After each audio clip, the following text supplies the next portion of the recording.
Understanding Academic Integrity. Part 2. Annotated Bibliography.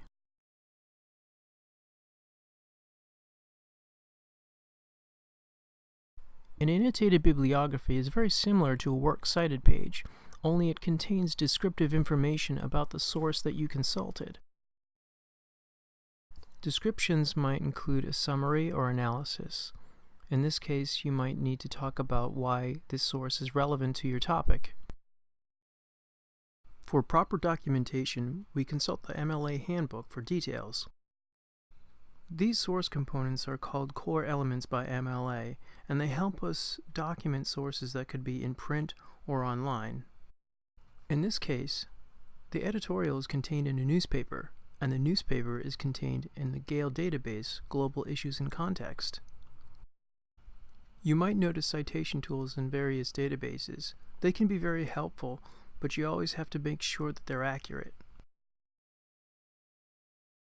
The editorial that we were looking at can be cited this way by following the core elements: by author, the title, the container of the title, which would be the New York Times, the newspaper, and then the publication date and the location, which is page 10 plus.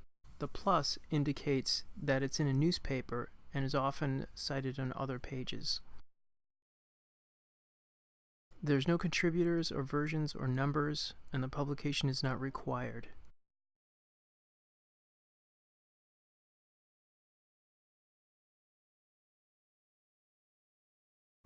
Elements 3 through 9 can be repeated for each container. The first container is the newspaper. The second one is the database. It might be helpful to remember that the title of a source that is part of larger work or container needs quotations and no italicizing. The title of the container does require italicizing, as well as the second container.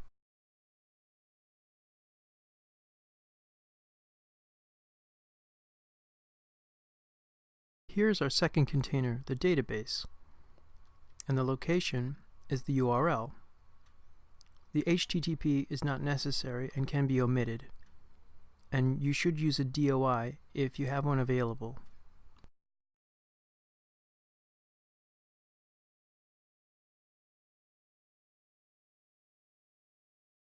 Content comes in various forms, and that is why there is more than one way to cite sources. In our case, we use the containers databases.